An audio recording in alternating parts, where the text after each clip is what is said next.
100 days in Minecraft, but I'm going to do it completely in creative mode.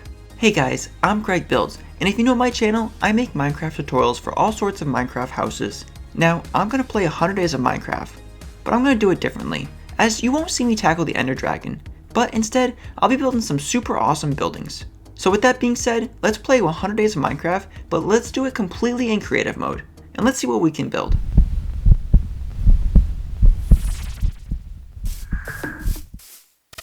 Objective 1, find a base. Roger that. Alright, do you want that way? This is going to like Copy. I have vital location. Roger that. Bring it back. Get it closer. Alrighty guys, hope you enjoyed that little intro. Now entering into the world, the first objective was to find the area where I would like to build the main area for the next 100 days. And I decided on this location here, which I really liked, as it had a pond with 3 rivers converging into it, making it perfect for boat travel as well as having a nice overall look to the terrain. Now, since this is a creative world, I decided to custom make the trees as well. And on top of that, since I'm in creative mode, I could fly around anywhere, which makes traveling over the terrain so much easier and more convenient. And clearing out trees in creative mode, well, it's just a single swipe. So I made short work of clearing the future base area. And with the start of a new day, I started work on the future town. And we needed some sort of base area and workshop building spot. But since this is creative mode, we don't necessarily need to worry about monsters or hunger levels, but I still wanted to build some sort of power plant, which will give this town some sort of energy.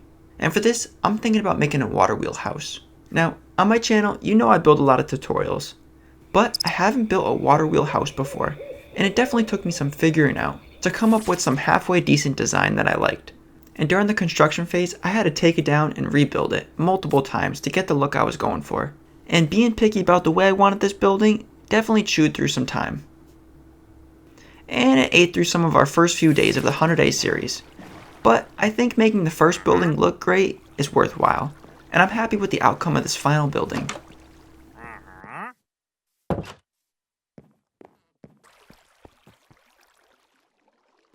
Now, again, since we're in creative mode, we don't have to stop for food, materials, or monsters.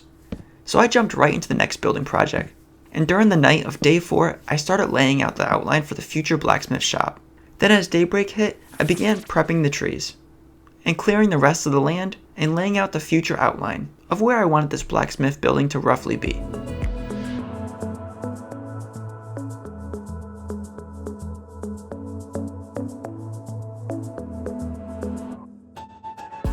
And then I added in a pathway, which will connect the water wheel to the blacksmith shop. Then the rest of day 5, 6, and 7 were spent building the blacksmith shop. And I spent day 8 fine-tuning the details of the house, and placing barrels, hay bales, and other decorations outside the blacksmith shop. And it just seemed natural to put a horse stall outside the blacksmith shop, as the horses always need new horseshoes.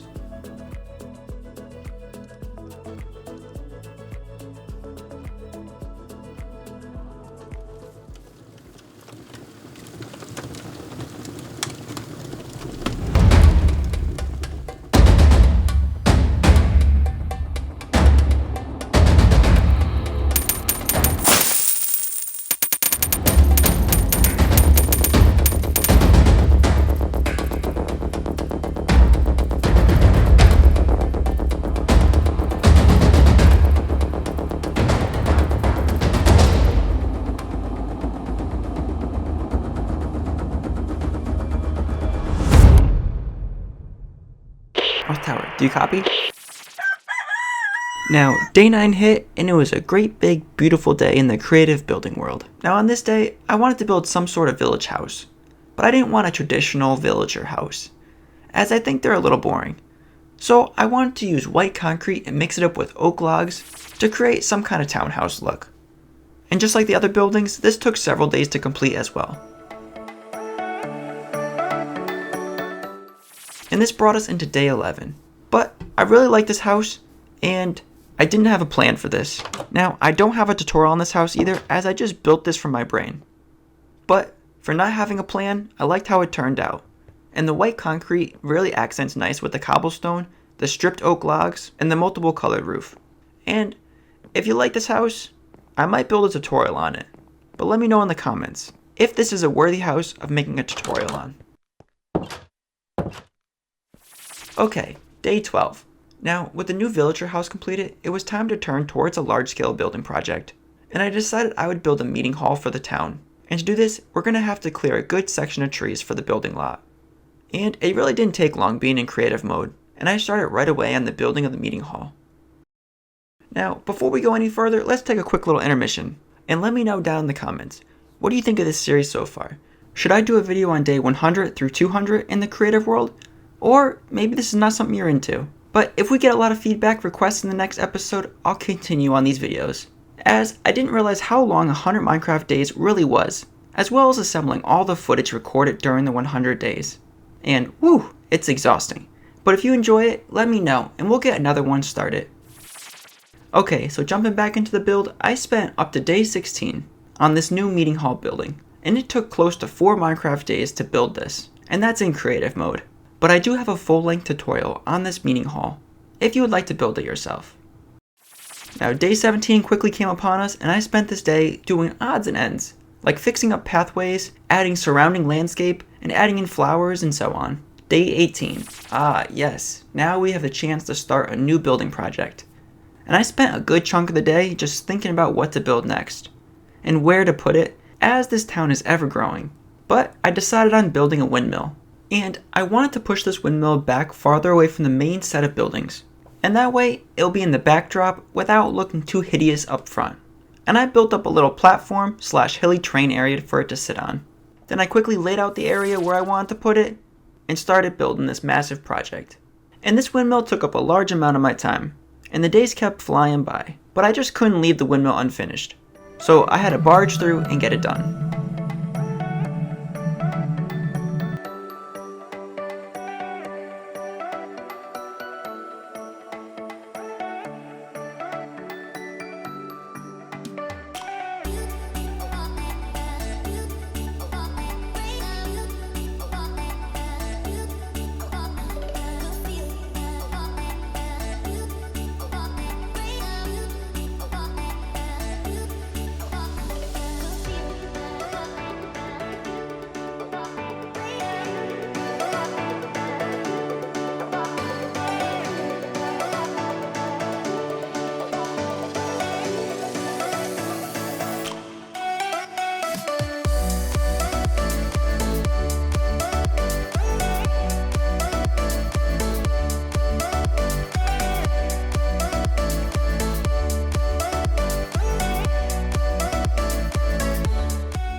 This is not powered, yes, a copy.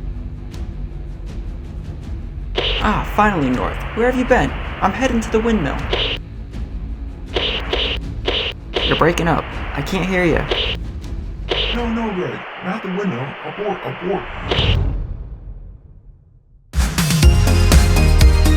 Now, with the windmill completed, that brings us all the way to day 40.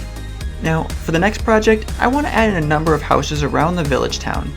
And these can be used for all sorts of things, such as houses for other players to live in, or they could be used as shops.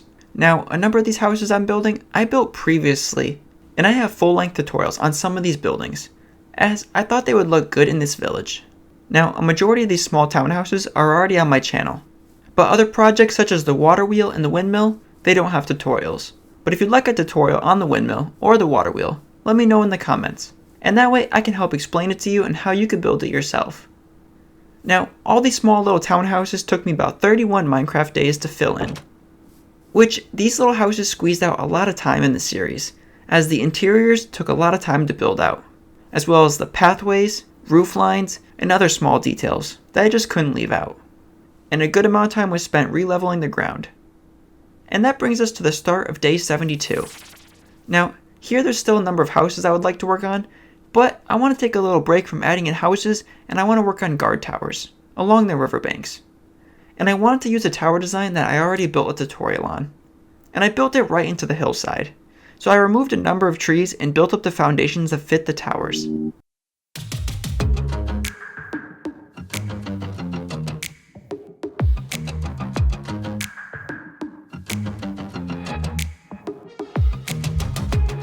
Now, since this is a riverside village, I gotta add in docks. So I made some docks out of campfires, which may seem weird, but the campfire blocks, once it's extinguished, has the perfect look for building a dock.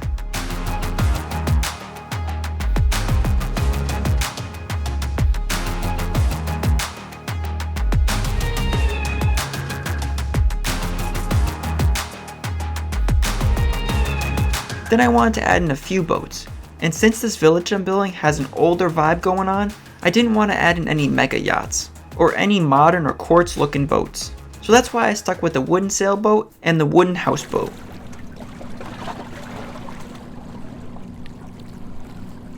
Now, rest assured that I did not build this all in one sitting, as 100 days of Minecraft is a lot longer than one real world day. And with any great project, you need some time to just relax.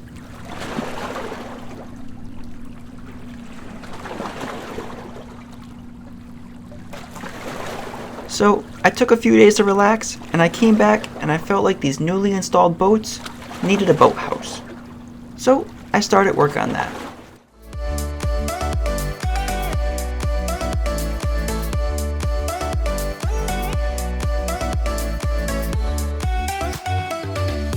Then I added in a smaller shop at the base of the dock. And this building followed a similar block palette to the villager house, which I built earlier on. Then after that, a cow barn was built, and that took us into day 95. Then for the last 5 days of this 100 days, I spent decorating the town. And there's a bunch of small things that are hard to notice in the time lapse. But one feature that I loved adding in was the sky lanterns. And I made these sky lanterns out of colored glass blocks and lanterns, which I placed at different levels in the sky.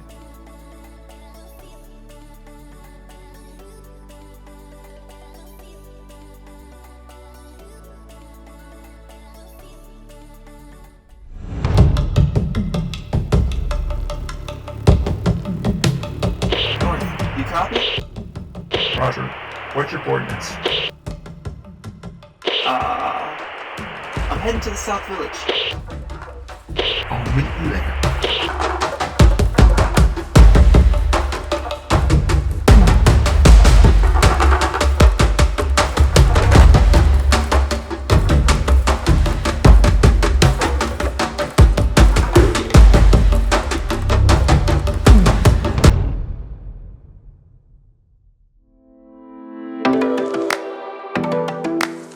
Now that concludes the 100 day series. Now, I managed to add in one more building before the 100 day period ran out, but I'm gonna have to call it, as the 100 day period is up. And this was a massive undertaking for me, as I don't tend to make videos of this style, but I hope you guys enjoyed it. Now, in these 100 days, this small little riverside village came a long ways. And we started with this water wheel building. Now, this little water power plant features a double water wheel, as well as a top and bottom floor, and even a rooftop deck. And it has a small little boat dock in front. And I'm quite happy with the way it turned out. Which, after its completion, followed a 2-story blacksmith shop, then a 2-story village house, and out of all the little small houses in this village, this one might be my favorite, with the old beams up top, as well as the sides and the small little overhang. It just looks cozy, and I really like this one. And since this world was built completely in creative mode, we kept building. And the next thing we built was this beautiful meeting hall. And I've already built a similar one to this for a tutorial, and the full-length tutorial is on my channel. I already had plans on how to build this one, so it went up relatively quickly, as I knew what I was going for. But then right after that, we started work on the windmill. And I didn't have any plans for the windmill, but I really like how it turned out. And I think it's the right size as well, as you can see it nicely from the pond, which is where all the 3 rivers meet up, but yet it doesn't look too overpowering. And I think the wheat field in front was a nice touch as well. And then we continued adding in smaller townhouses, followed by all the linked pathways, guard towers, docks, boats, and a cow barn, and even a small marina house. Now, I could see this series extending out for another 100 days, but your support for the next episode will determine that. Now, this town was 100 Minecraft days, which took close to 33 real-time hours, and there was a ton of footage, but I broke it down into large time lapses and cutscenes, and that eliminated a lot of long, drawn-out clips, which I wanted to keep it entertaining. And let me know if you like this video style with the cutscenes mixed in with the narration I did of the large-scale creative building process. Now, I've seen the 100 Day Minecraft series really kicking off, and I wanted to do my own spin on the 100 Day series, as the traditional series are played in hardcore mode, or regular survival mode. But I have not seen any 100 Day Minecraft content played completely in creative mode, and since I use Minecraft primarily in creative mode, as it's easy to build when you don't have to gather all the resources, I wanted to give this series a try, but I wanted to do it in creative mode, which is definitely Greg mode. And that way I could just focus on building. But maybe I could try this in survival mode or hardcore mode. But let me know what you guys think of this content and if it should continue. But I definitely know it was a lot of work. But overall, I hope you guys enjoyed. And I'm Greg Builds, and I'll catch you in the next one. Later, guys. Want more build tutorials? I have plenty of other builds that I break down in step-by-step tutorials. Make sure to check those out.